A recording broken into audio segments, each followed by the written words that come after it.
From the Yale Center for Faith and Culture, this is For the Life of the World, a podcast about seeking and living a life worthy of our humanity.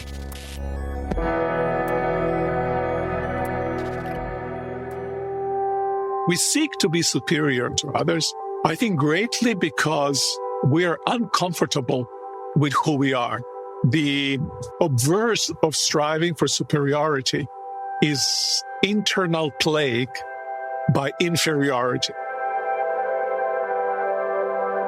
Our culture is dominated by competition, comparison, and criticism. Seemingly everything we do can become a game with winners and losers, the superior, the inferior. But as Miroslav Volf points out in his most recent book, The Cost of Ambition, one of the core questions that can hide behind almost any competitive environment is about our own sense of our self-worth. What is my value? Am I enough? Am I good? Am I loved? The central question with which we are faced is actually not so much how to be better than somebody else, but how not to be down on oneself for not being as good as that other person. In this episode, Miroslav breaks down some of the core questions, problems, and insights from The Cost of Ambition, how striving to be better than others makes us worse. Each of these segments comes from our most recent curriculum companion for this book. It's useful for personal reflection or a deeper reading of the text, or for a book club, small group discussion, a sermon series, or any classroom environment. And we're offering these resources to our subscribers for free. If you're not on our list of email subscribers yet, and you'd like full access to a PDF discussion guide and 7 videos featuring Miroslav, head over to faith.yale.edu/ambition to sign up, and you'll get them all sent to your inbox right away. The key here is for us to come to appreciate, affirm, and in a very important sense, love ourselves. I think love ourselves unconditionally. God loves us unconditionally, not based on the kind of merit that we show, anything that makes us deserve, quote unquote, that love. And I think we're invited into a place where we ourselves can come to appreciate ourselves in our mere humanity, so that our love for ourselves doesn't depend on the kind of status that we have, accolades that we receive, what we have achieved, but rather that it depends on the sheer fact of our humanity.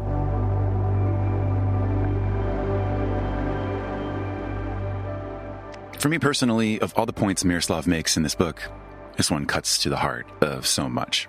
It touches on one of the most lasting existential questions of our species, offering words of simple comfort, even amidst the chaos and speed of digital life today. That's why we're starting here.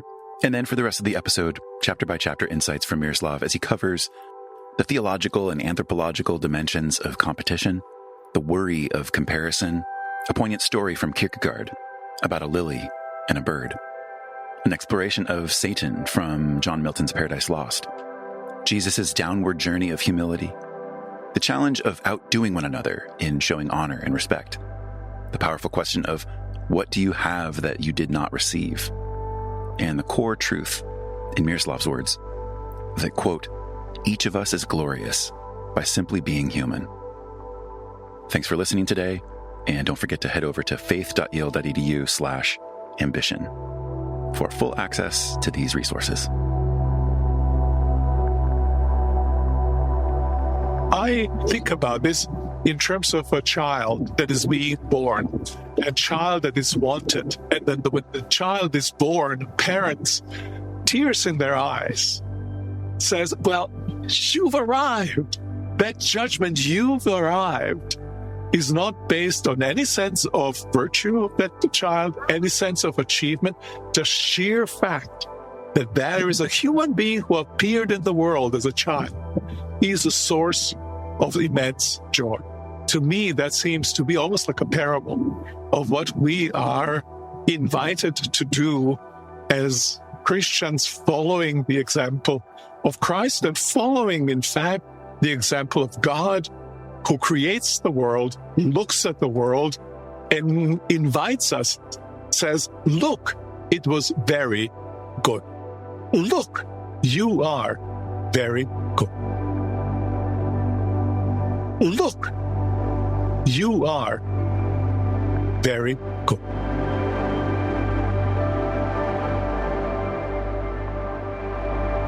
Chapter 1. O Solomon, I have outdone you. Unfortunately, today we have somehow become blind to striving for superiority as a problem. Actually, we have come to expect from it advances in all domains of life, right? And undoubtedly, that's true. We sometimes perform much better when we compete. At the same time, what we forget, the effects it has on our own sense of self-worth and our own relationship, actually, to honoring others and being able to recognize their own value as well as value of everything that is around us. One of the ways in which I started first thinking about this problem is when I was invited to give a talk at the second Global Congress on Christianity and Sports. And there I used the competition of athletes to ask the question, what might be the value of being better than others? And you can say, well, consider somebody like the most famous athlete. I think still is most famous, but certainly was at the time when I was giving that talk, is Lionel Messi. He was highest paid athlete in the world, and certainly being the best was filling his pockets with quite a bit of cash. He was one of the most famous. So in terms of fame, in terms of wealth, competition is actually great if you are winning. On the other hand, the question that I asked, what is the human, the moral value of striving to be better than others?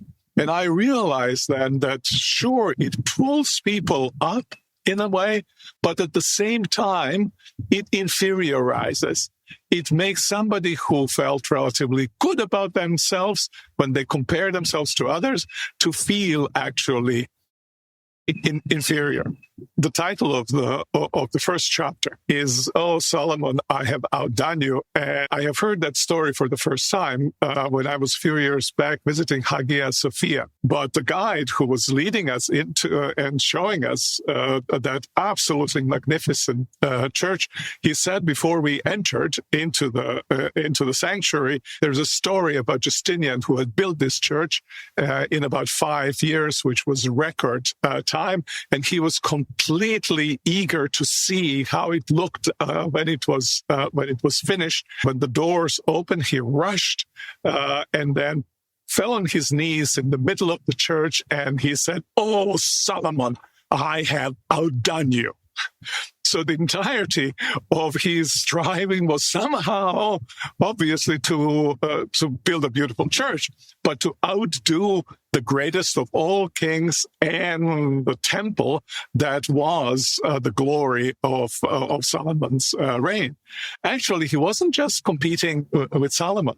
He was competing with Juliana, who had previously built a very magnificent, beautiful church, and she was of a Roman imperial lineage, and he was a peasant from Illyria. And what he wanted for this very rich Juliana to do is to give him some of her money to put into his coffers.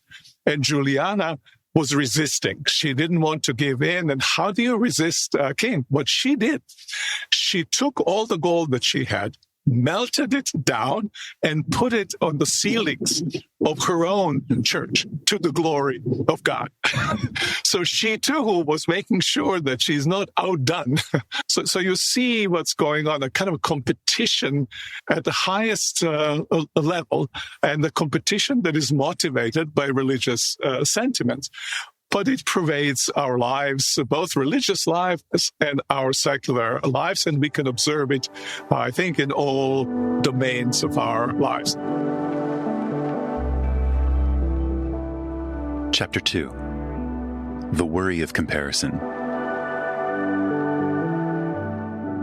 You know, when we compare ourselves with others, we compare ourselves because we want to have a sense of ourselves that we are good. We assess our goodness with regard to how others see us and how we stack in relation to others. And that basically means that we are constantly undermined in the very sense that we have of ourselves, and we constantly are unsure about ourselves. One of the experiences that led me, or observations that led me to write this book, is when I look at some of our students here at Yale, especially undergraduate students. They all have come to Yale because they have been at the top of their classes, and they have drawn their identity from that kind of success. They come to Yale, and they're one from 5,000 of very similar people, and the rat race begins again, and the sense of one's worth kind of plummets, and suddenly one is depressed, even though one has been admitted to an Ivy League institution. When you think about it, this is absolutely crazy. And the craziness is almost like a definition of life from cradle to grave in all domains of our lives. Competitive sports and professional leagues, from education to politics to economics to arts, everything is competitive, and everything motivates us to be as beautiful as we could be, as successful as we could be. But at the same time, everything always erodes our sense of self and stability of that who we in fact are. One of the most interesting stories in the Bible that relates to this topic, especially if you look at it from the eyes of Søren Kierkegaard, is the story of the little lily. Jesus tells this story as a story about not to worry about daily needs. Kierkegaard takes it and turns it into a story about not worrying about who you are and how you appear before others. And so Kierkegaard has a little bird coming to this wonderful little lily that was growing next to a brook, and they became friends. And that little bird was a naughty bird and started whispering into the ear of little Lily how it has seen these gorgeous lilies elsewhere. And pretty soon, little Lily started feeling bad about herself. And then in the course of their friendship, they decided that the bird should peck very carefully around the roots of little Lily, take it out, uproot it, and carry it so that little Lily can be together with those magnificent lilies and somehow take part in their glory and become glorious herself. The moral of the story, of course, you can immediately know, it withered and died trying to be as beautiful as those most beautiful lilies. The lesson that Kierkegaard draws from this little lily, and that I think we can draw from the story of this little lily, is that in a society in which we live constantly comparing ourselves in all domains of our lives, we are destined to lose ourselves in constantly being compared and comparing ourselves in terms of how we perform, how we look to those around us. And the lesson is we need to discover the intrinsic value of who we are as creatures made in the image of God. Kierkegaard also picks up the figure of Solomon in the same context. He says something like this: so if this lily, as Jesus says, was more glorious and beautiful than Solomon in all of his glory, then Solomon, as a mere human being, must also be more beautiful than he is when he has all of his regal clothes and is surrounded by his entourage. And the moral of the story is, look into what God has created, and it's this mere humanity of ours that's most precious, more precious than anything else that we can do to ourselves to improve our looks, our achievements, how we are perceived by other people. Chapter 3, Satan's Aspiration. Milton Satan is this incredible figure who ends up waging war against God. And the reason why he ends up waging war against God is that he who was created by God and is the second in God's entire creation cannot bear to have God be superior than he is. It is this burden of impossibility to live with himself if he isn't right there on the top. Now, many of us can't quite identify with this kind of intense desire to be on the top. But in milder form, we all experience it. Seeing somebody who's above us and everybody else is lower than us, that becomes a challenge. You know, people say that, say, in Olympic Games, to be the second is the worst position to be. It's worse than being the third. When you're the third, you say, at least I made it up to that stand. When you're second, I couldn't make to be on the top. And I think that's embodied in Satan's aspiration. But what is truly most interesting in this thing is the consequences that it has. God has created, for instance, a beautiful world. And Satan, now dethroned, looks at that world and doesn't see beauty. He sees only something that needs to be put under his reign so that he would be, even as dethroned, maybe somehow comparable, possibly even greater as God is. So I think one lesson of that story is that if you index your sense of who you are to the position that you have, nothing then that you possess will have intrinsic value in and of itself. You will devalue it. I put it this way. You drive a little car, that car runs perfectly well, serves you well, doesn't break down. Then one day your neighbor parks next to you some really great car, a beautiful Audi, Porsche, whatever.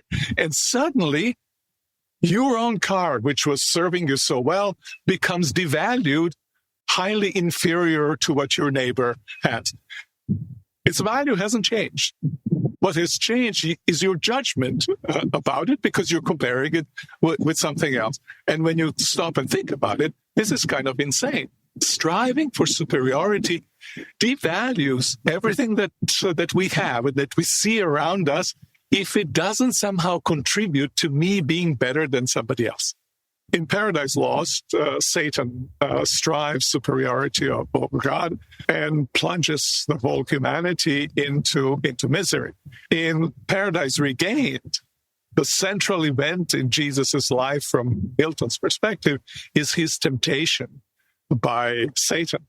And now Satan actually tempts Jesus so that Jesus would be made the greatest if he would just recognize superiority of Satan. So again, the striving to be greater than Alexander the Great, than any of the Roman emperors, is how Satan tries to get Jesus to recognize Satan's superiority and therefore for Satan to regain his kingdom, whereas in fact, it was salvation that occurs through Jesus' resistance to striving for superiority. Instead of striving, as the hymn in Philippians says, he decides to take a human form so as to be a servant of all, and just as such servant, he is raised into God's glory, because God's glory is not to strive for superiority, but to attend to those who are in need. Chapter 4. Outdo one another in showing honor. So often when we think in terms of honor, we think of it in comparative ways. I can be honored only if I feel that I am more honored than somebody else.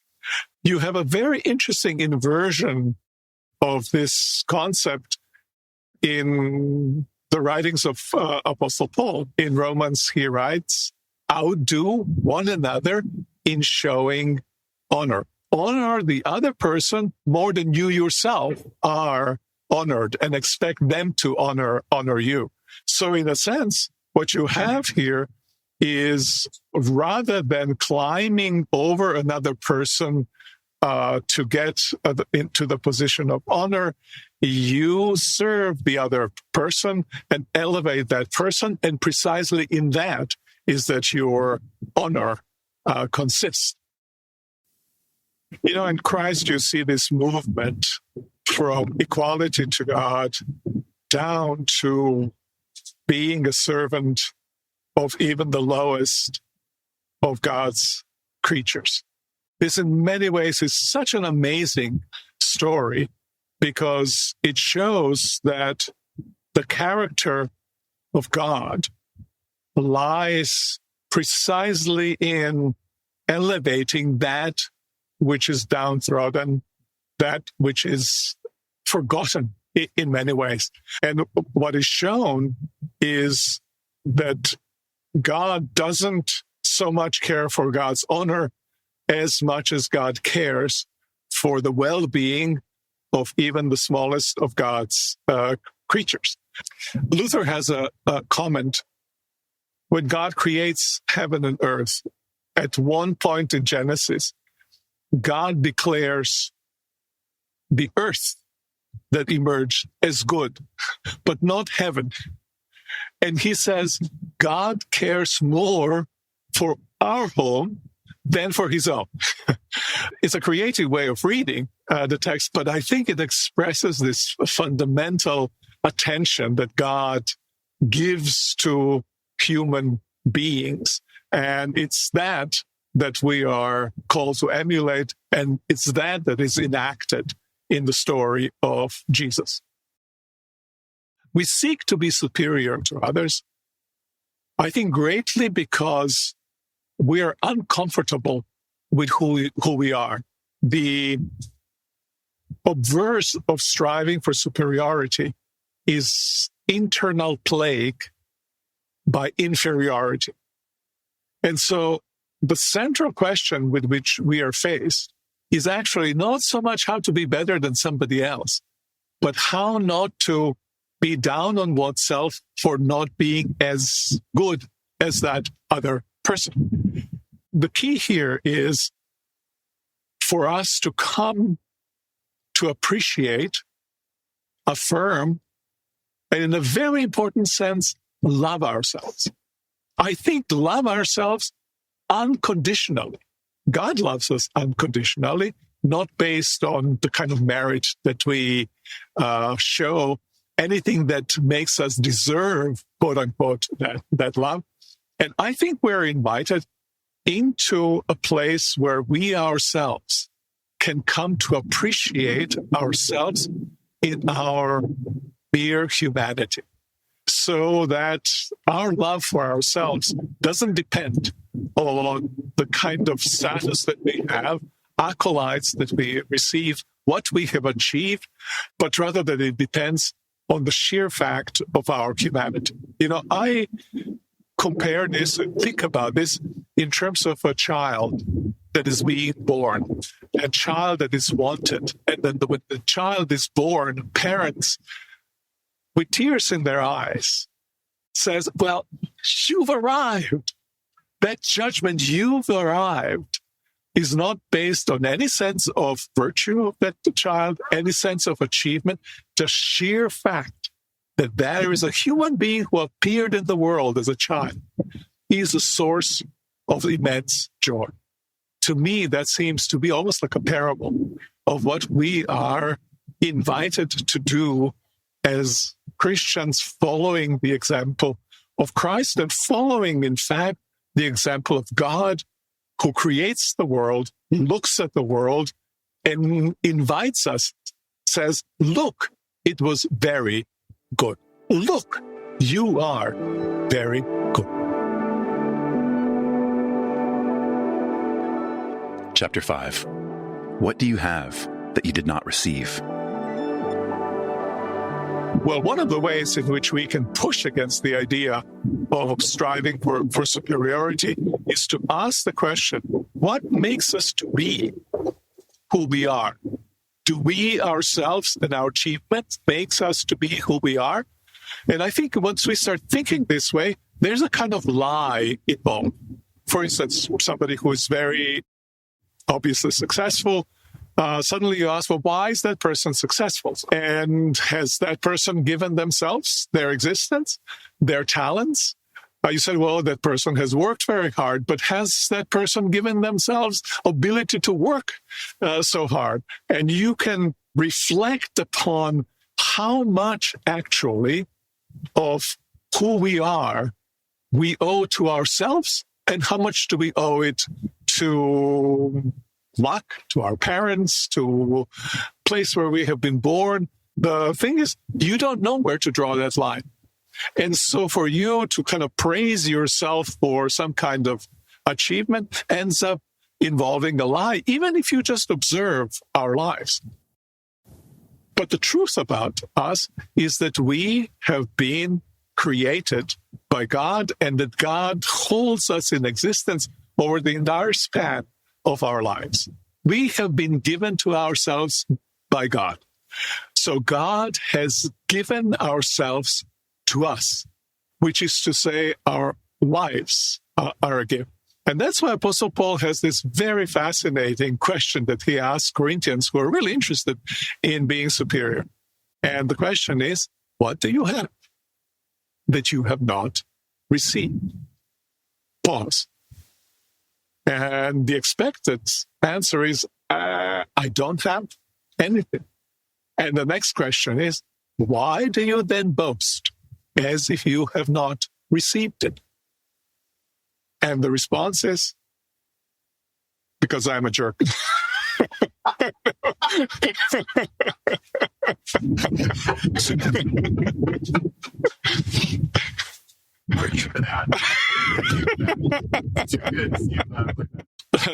So Apostle Paul's point in asking these questions is kind of self-awareness, insight into who we actually as human beings are. And out of that insight that we have been given to ourselves, follows that what we have is there for us to be in communion with others and to honor more, especially those who have not been given as much, so that there would be equality. And in 1 Corinthians 12, that's exactly how Paul motivates why we should honor those members of the body that do not have as much honor, so that there would be equality.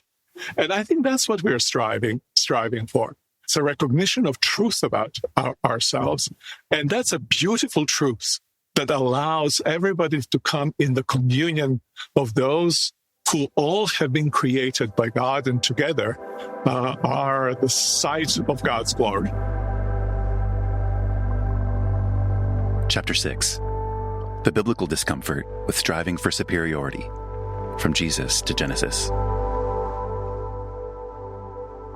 If one looks around and if one reads Bible, one sometimes has impression that striving for superiority is a tool that God uses to achieve God's purposes. Maybe the best example of this is the story of Jacob, but next best to it is the story of Joseph in Genesis.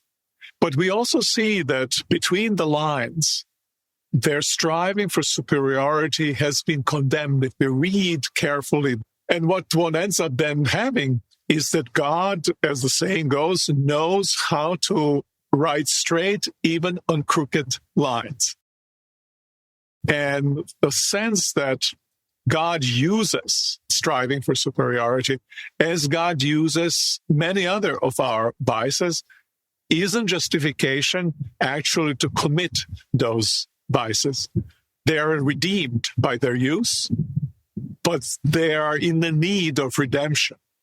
And therefore, we should follow the example of Jesus Christ and let God straighten our crooked paths. conclusion against striving for superiority? I think one of the reasons why I wrote this book is that I have seen how many deleterious effects striving for superiority can have, and we can observe that it actually has. In striving for superiority, we wreak havoc on lives of other people. And what we often do is we create in our trail people who themselves are inferiorized, left feeling that they are inadequate. And then, strangely enough, also striving to claw themselves up to that superiority, but never being able actually to achieve or to see that the goal itself may be difficult, may be deeply problematic. And for me, this was a lesson of the ill, a worm, if you want, in our culture that is undermining our health as individuals and also as people. And my hope is that this radical stance of Jesus Christ, who did not hold equality to God as something to be desperately grasped on, but released it and came down to serve all of us, giving his life for us. This is the pattern of life of Christ. And it's in this pattern that the salvation of our souls and our culture lies.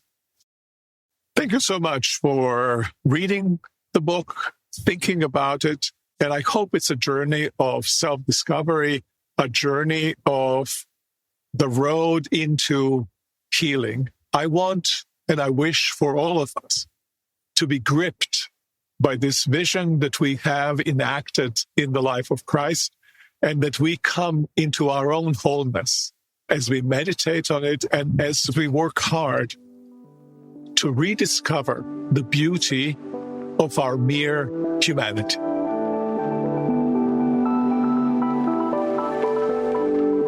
Again, thanks for listening today. And if you're interested in receiving full access, not only to this curriculum on the cost of ambition, but a variety of resources in addition to the podcast, then head over to faith.yale.edu/ambition. You'll receive a PDF discussion guide and access to 7 videos immediately in your inbox. And thereafter, you'll get access to more exclusive content as soon as it becomes available. And for those of you looking to go the extra mile with us, we'd be delighted if you'd share that same link with those that you care about.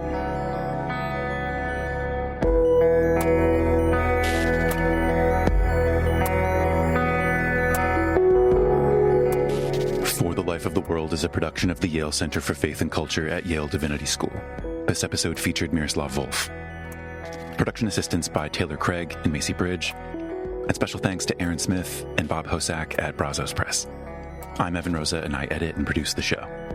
For more information, visit us online at faith.yale.edu, where you can find past episodes, articles, books, and other educational resources that help people envision and pursue lives worthy of our humanity. If you're a new listener, remember to hit subscribe in your favorite podcast app so you don't miss the next episode. And if you're a faithful listener, we'd be honored if you'd tell a friend, share an episode, or start your own small group or book club about the cost of ambition. Thanks for listening, friends. We'll be back with more soon.